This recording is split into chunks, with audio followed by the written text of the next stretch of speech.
Salut à tous. Alors oui, vous l'avez vu, alors je vais pas dire j'ai été faible, cette fois on va faire un unbox, mais c'est vous qui avez choisi. Vous êtes 37 à avoir participé au sondage que j'ai fait. Vous pouvez le voir juste au-dessus là, dans l'onglet communauté. Donc quand vous allez sur une chaîne YouTube, pour ceux qui ne le savent peut-être pas, vous avez plusieurs onglets, les vidéos, les playlists. Pour ma part j'ai les directs et tout à droite la communauté. Et dans cette communauté, j'aime bien de temps en temps vous poser une petite question parce que je veux votre avis également, ça peut me donner des idées. Et là, je vous ai demandé de choisir entre plusieurs machines. Et mon souci, c'est qu'il y a une égalité parfaite entre deux voitures. L'Obao Hyper SSTE et le Taycan de chez Team Magic. Il a fait donc que je me décide, c'est moi qui ai dû trancher. Et donc on est parti là-dessus. Alors pour cette machine, on va déjà l'ouvrir.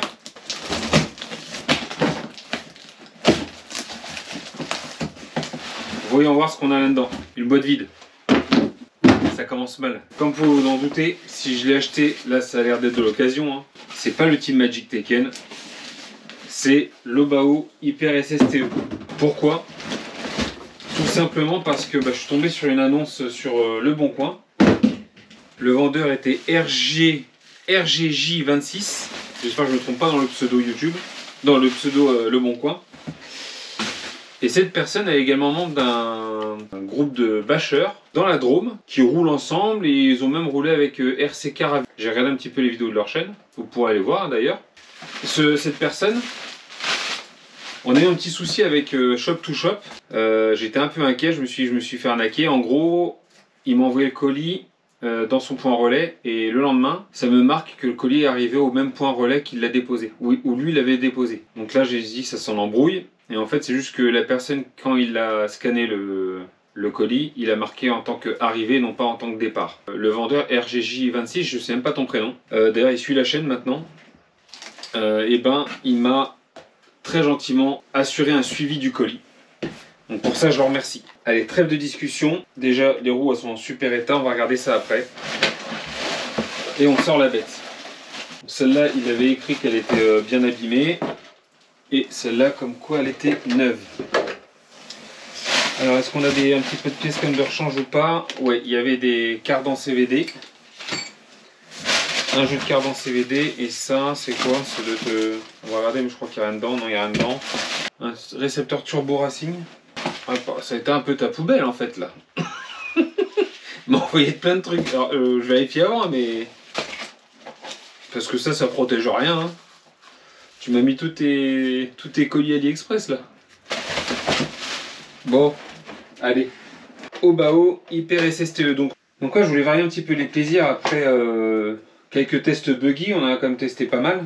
Enfin, pas mal, 5. Donc pour moi, je trouve ça pas mal. Je commence. Ah, la radio est là. Ok, super.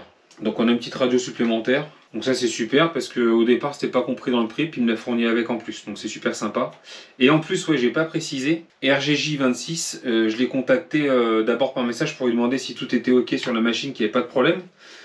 Il m'a confirmé qu'il n'y avait pas de souci, donc on va vérifier ça. Et entre temps, il y a eu une personne qui a fait l'achat. Donc je l'ai recontacté, je lui ai dit mince, dommage pour moi, mais je voulais être sûr que tout allait bien, c'était pour faire la test sur ma chaîne. Je lui explique un petit peu le concept. Et donc du coup, il a gentiment, désolé pour l'autre personne qui l'avait acheté, mais il a gentiment refusé l'autre vendeur. Et puis du coup, il me l'a gardé de côté. Donc ça, j'ai vraiment apprécié. C'est vraiment sympa de ta part. Ouais, écoutez, ça a vraiment pas l'air mal. Il m'a dit qu'il avait mis de la 700 dans les amortos. Alors ouais, ça a l'air assez ferme. Donc c'est des gros volumes à l'arrière. C'est comme sur les autres. Gros volume à l'arrière et classique à l'avant. C'est les ressorts d'origine dessus, les triangles, tout a l'air en bon état. Le châssis est plutôt quand même assez propre. Alors il n'y a pas de skid plate, moi j'en rajouterais des skid plates dessus. J'aime bien que là cette partie-là du châssis, donc le skid là, c'est la partie avant, là où tout se fixe concrètement, tout le train avant et tout le train arrière se fixe. J'aime bien que ça soit protégé quand même, parce que c'est là que c'est le plus fin, comparé au reste du châssis. Mais il est quand même vachement en bon état, je trouve. Il a rajouté des protections en plastique sur le côté là, donc pour éviter que les cochonneries rentrent dedans. Donc c'est pas mal ce qu'il a fait, son système. Et puis ce qui me plaisait, c'est l'électro. Hobbywing S-Run Max 8 en ESC. Le moteur c'est un Quick Run 4274 2000 kV, le G2, avec un bon gros ventilo dessus. Enfin, ouais, je pense qu'il a pas lésiné sur la qualité du matos qu'il y a dessus là. Donc ça me paraît vraiment pas mal. Donc là on fera une petite vidéo vite fait, mais ouais, du coup je suis dans mon atelier fermé là, ça y est. Donc là je suis en t-shirt, je suis bien. Donc le ventilo. Là on a le cerveau. En général, quand vous avez du blanc, rouge et noir, c'est l'ESC.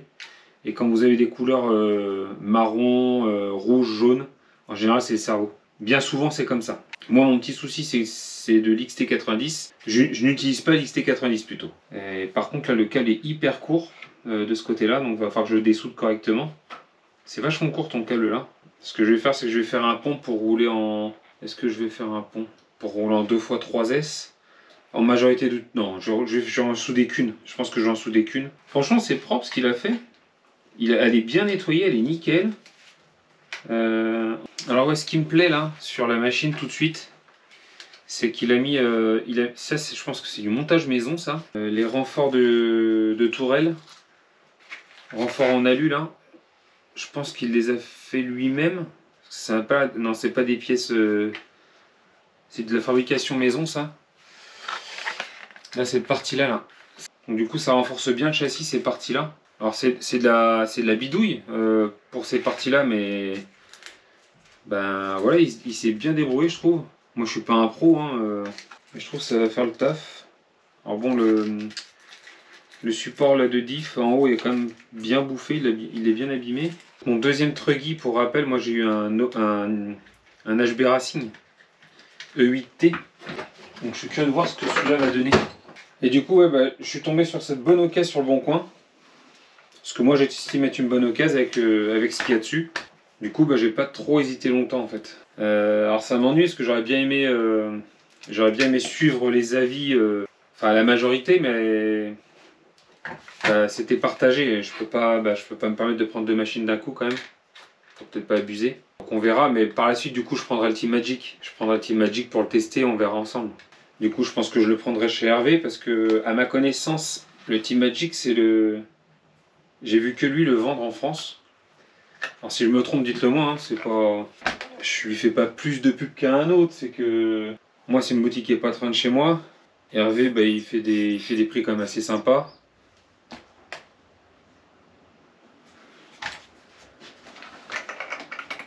Je regarde en même temps que je vous parle.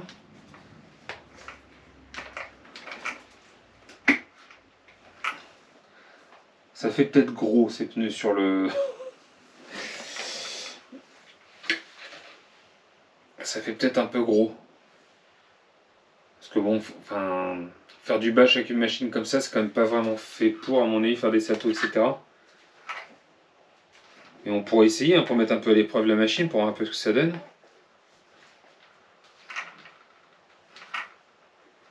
Il est bien ferme. Hein. Je pense qu'il faisait un peu de bash avec, peut-être pas en faisant du gros saut. Mais c'est assez ferme. Moi j'aime bien. On va remonter les ressorts pour voir.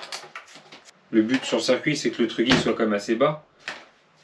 Avec la batterie dedans, ça sera un peu plus lourd quand même. On va y installer le récepteur. On va tester celui-là. Hein. Donc pour rappel, quand vous installez une nouvelle radio, attends, la voie 1 c'est où? La voie 1, ça va être votre cerveau de direction. La voie 2, le SC, variateur. Et puis sur un des autres, vous mettez votre ventilo. Si vous vous trompez de sens, c'est pas très grave, c'est juste que ça fonctionnera pas. Vous n'allez pas péter la machine. Turbo Racing. Ah, c'est des petites piles. Ah, ah. Comment ça s'allume ça? Ah, mais il y a des piles. Donc, on va se mettre une lipo. On va mettre une 4S, hein, on est tranquille. Alors bon, ça se monte hein, dessus. EC5 XT90. Mais je vais les ressouder avant d'aller rouler quand même. Est-ce que ça touche nulle part? Est-ce que l'entre-dents est bon? Par contre, ouais, le pignon est un peu bouffé quand même. Mais ça va, franchement ça va. Ça m'a l'air quand même en bon état, hein, franchement. Dans l'ordre. Pour faire votre neutre. Alors sur les Obi-Wing c'est comme ça, mais sur d'autres marques également. Vous avez un petit bouton 7. Vous avez le bouton d'allumage ici. Et juste devant vous avez un petit bouton noir. Donc pour l'allumer, vous appuyez sur le bouton 7 et en même temps vous appuyez sur le bouton on. Et là, ça bip en continu. Vous appuyez une fois. Sur 7, vous appuyez à fond sur l'accélérateur. Vous appuyez sur 7. Ça fait bip bip. Vous allez en arrière à fond. Vous appuyez sur 7.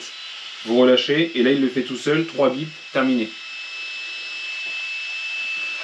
Et donc là, j'ai fait mon neutre. Donc en fait, ça c'est pour régler l'accélération maximum et le frein maximum.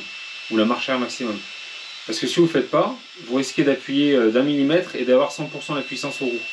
Et là, c'est pas terrible. Alors, on voit que là, le trim n'est pas fait. Ok. On n'est pas trop mal. Il faudra rouler de toute façon pour s'en rendre compte.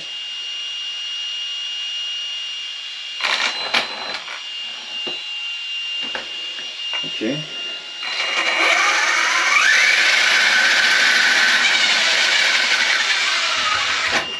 Par contre, ça prend dans tous les sens. On va couper ça. Donc ouais, ce petit radio, ça peut être sympa. En dépannage. Oui, je trouve qu'il y a pas mal de jeux comme dans le... Mais ça, on peut pas le resserrer. Donc j'ai vu que certains... Quoi, c'est ça qui est dedans. Donc en fait, vous avez la tige qui est là, qui vient sur le dessus. C'est un petit peu crado. Mais ça va, ça va. Franchement, ça va.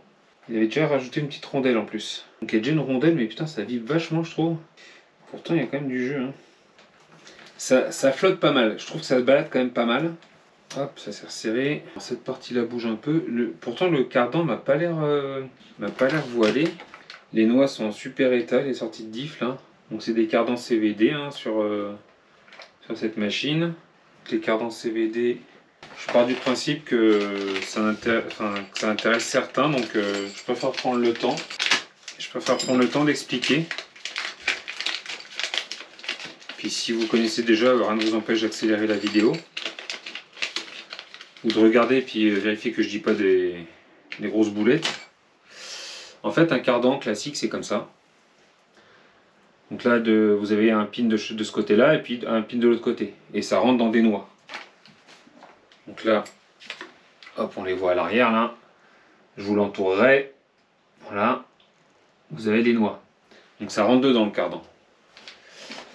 Soit vous avez une noix, soit l'autre côté. Le cardan CVD, c'est le cardan avec directement au bout cette partie-là qui va venir être fixée avec une pin qui est là. Vous l'insérez dedans et en fait ça fait qu'un. Si vous avez juste le cardan qui est cassé ou tordu, bah là vous démontez le pin, vous récupérez le cardan, vous le mettez dans un étau, et vous le détordez. C'est ce système-là. Et ouais, il y a du vachement de jeu dans la direction. Je me fais peut-être des idées. Ouais, si, ça bouge quand même pas mal aussi. J'ai pas mémoire d'autant de vibrations sur d'autres machines. À part quand les cardons sont complètement tordus. Mais là, ça a l'air d'être le cas. Donc on va vérifier ça. Je vais faire un premier test dans la rue pour voir. Je vous ferai la prochaine vidéo sur l'Hyper SST. Là, ça sera directement sur circuit. Pour le premier test. Mais là, l'électron me plaît beaucoup. Et là, pour rouler en 6S sur ça, c'est quand même chouette.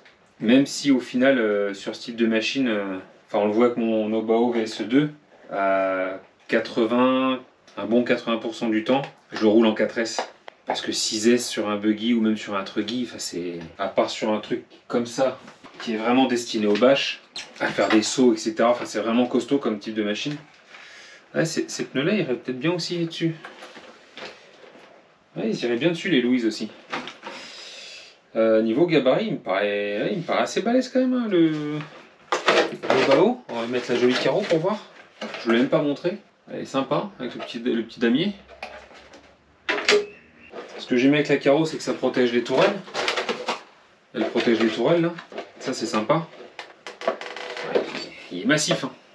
Je sais pas ce que vous en pensez, mais j'ai hâte de le tester. Il est vraiment massif. Comparé au HNRX Mars, il est pas ridicule hein, niveau taille. Je le trouve vraiment balèze. Franchement, je suis pressé de le tester.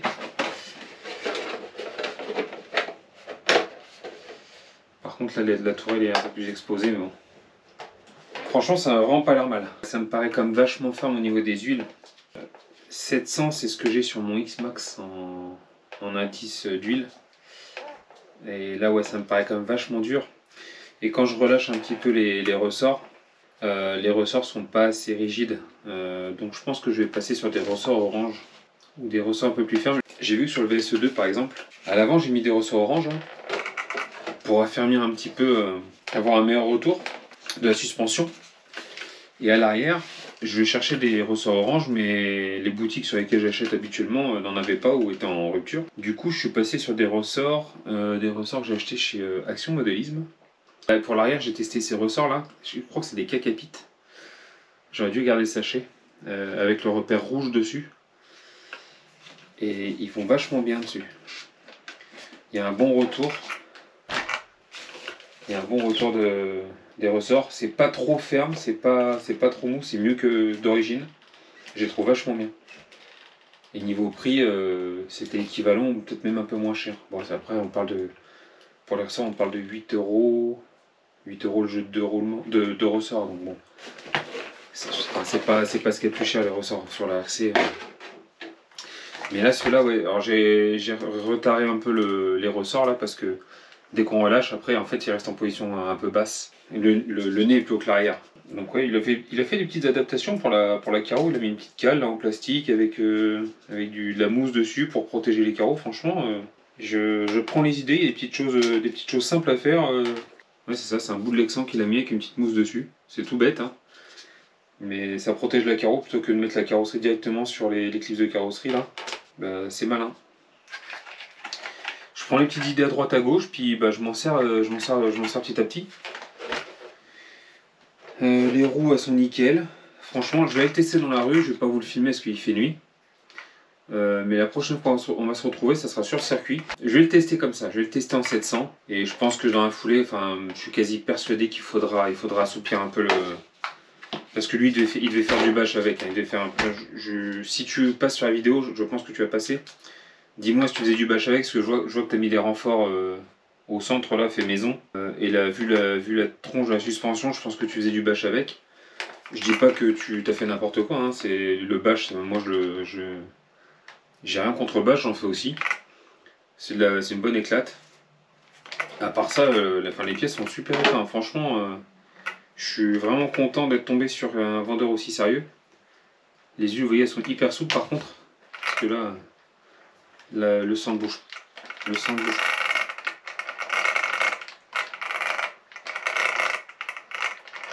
Ouais, ça m'a bien souple. Il m'a dit qu'il a mis 3000, 10 000, non, ou 7000, 10 000, 3000 si j'ai pas de bêtises. 7000 avant, 10 000 au centre, 3000 à l'arrière. Moi je raffermirai un peu aussi. Alors je vais pas le faire tout de suite parce que je vais déjà le tester comme ça, je vais déjà faire quelques packs avec. Et après je durcirai. Je passerai sur de la, je sais pas, peut-être de la 50 à l'avant, 100 au centre et 20 ou 30 à l'arrière. On verra, on fera un essai comme ça. On verra. C'est pour voir un petit peu les différences de comportement. Si j'arrive à les ressentir. On voit que c'est du costaud après. Hein. Les biellettes à l'arrière, c'est bien épais, c'est au moins du 6 mm. Alors pas au centre, parce qu'au centre elles sont un peu plus épaissies. C'est du 5. Ouais, c'est du 5 mm les biellettes. Les cardans, pareil, c'est du 5 aussi. Ah, du 4. 4 seulement, cardan. Ouais, 4, 4,5. 4, 4,5. Ah oui, parce que à l'arrière elles sont plus grosses, les biellettes que. Oui, à l'avant elles sont plus fines.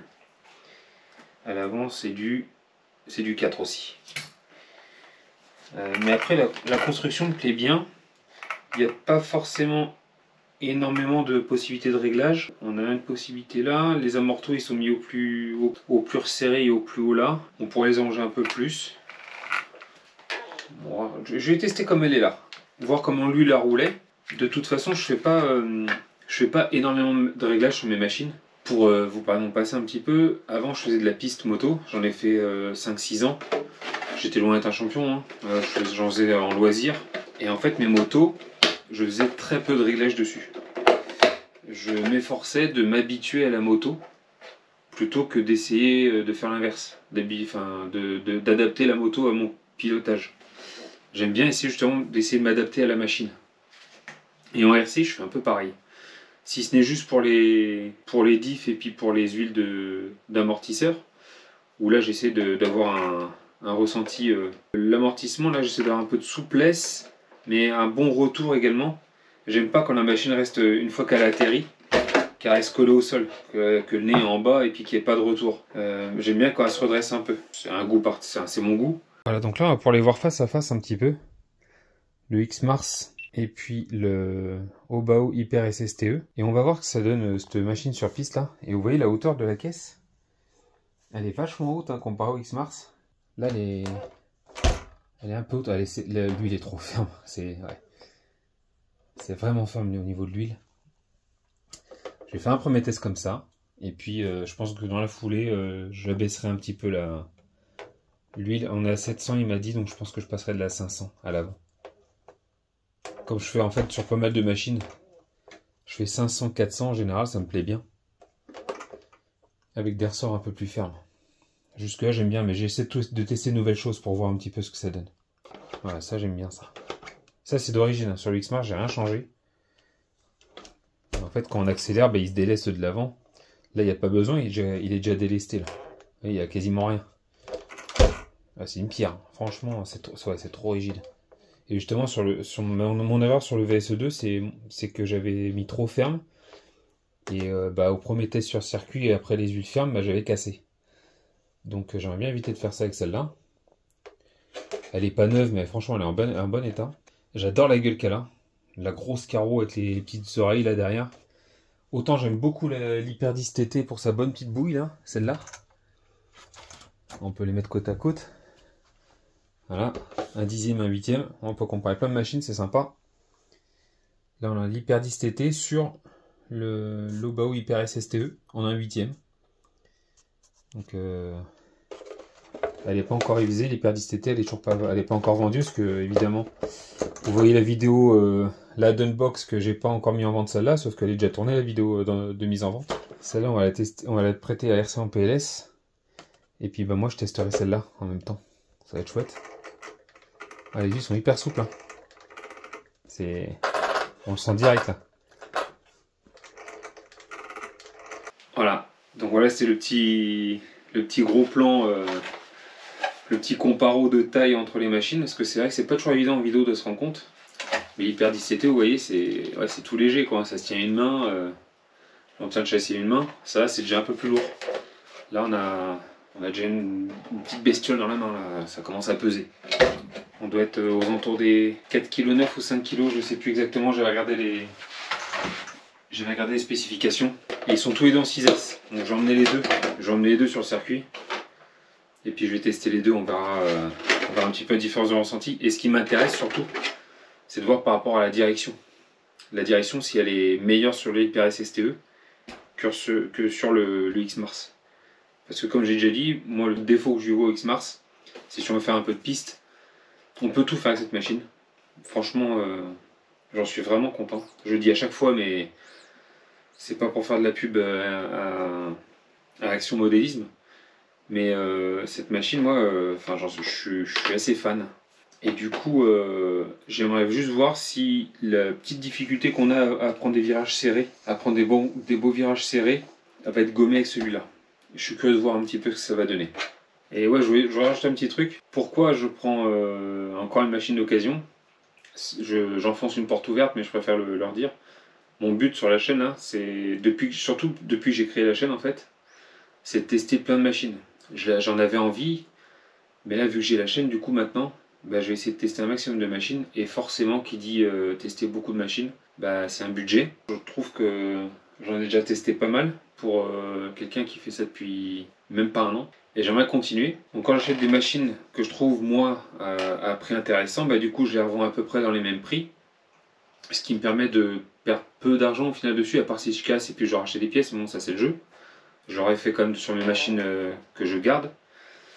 Mais au moins ça me permet de tester plein de machines différentes. Acheter des machines neuves, forcément ça a un coût de départ et on a forcément une décote comme sur une échelle 1. Hein. Celle-là que j'ai acheté neuve à 550, je sais que je ne la revendrai pas 550, c'est clair et net.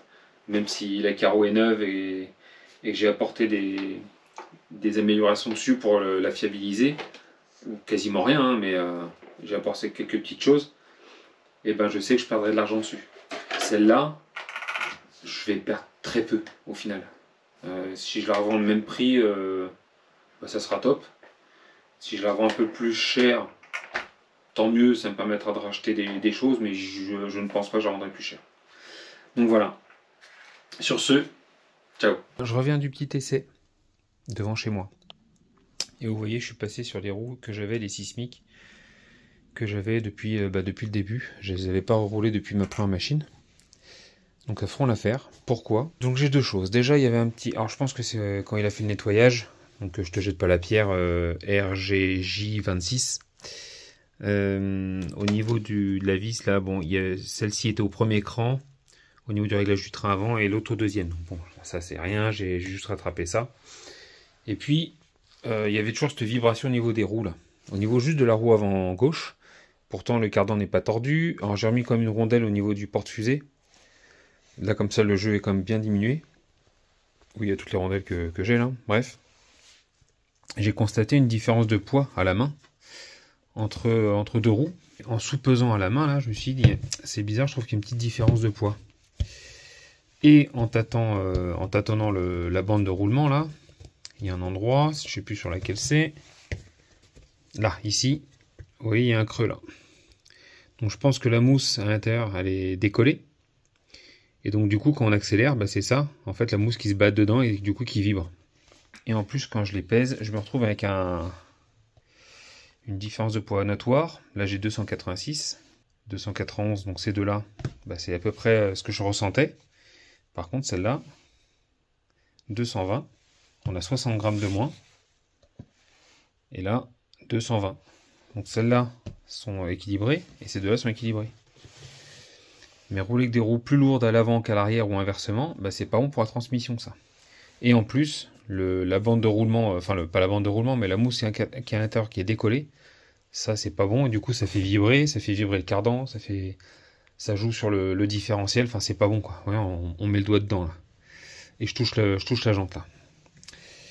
Donc ben celle-ci, je pense qu'il va falloir, je vais échauffer au décapeur thermique, les démonter et puis voir si je peux retrouver des mousses qui vont dedans parce que les pneus sont en super état en plus. Enfin super état. Franchement pour du loisir c'est très bien.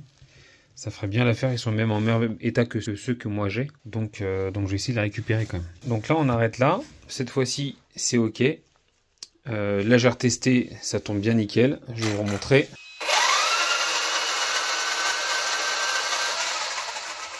Ça va bien.